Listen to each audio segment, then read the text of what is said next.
Mon ex méga homophobe m'a trompée et pour me venger, je lui ai fait la pire des dingueries. Franchement, vous manquez jamais d'imagination. Avant toute chose, à ne surtout pas reproduire. Surtout s'il est homophobe, à ne surtout pas reproduire. J'étais avec ce mec depuis 6 mois. C'est très peu, mais sachez que j'étais très attachée à lui. Et il faut savoir qu'il y a de là 2 semaines, j'ai vu dans son téléphone que il me trompait en fait, avec 6 filles. C'est beaucoup trop.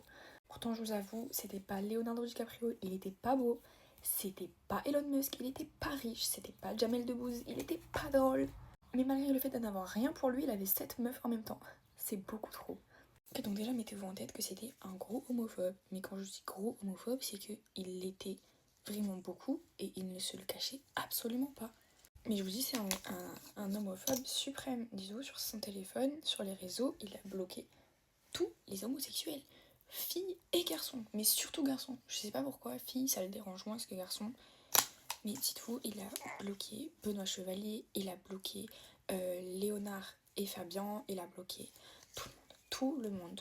Et dites-vous, là où ça va vraiment très loin, c'est qu'il bloque même des gens qui, selon lui, ont une tête de gay.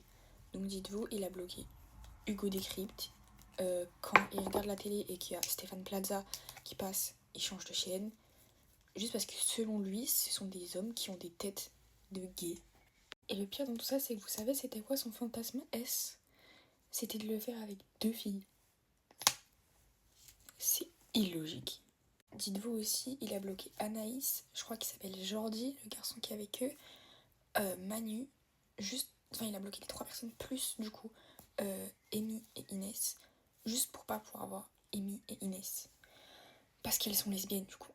C'est réellement le genre d'homme qui, si t'abordes dans la rue et que tu lui dis que t'es lesbienne, il va venir te voir et te dire c'est parce que tu m'as pas encore goûté ça.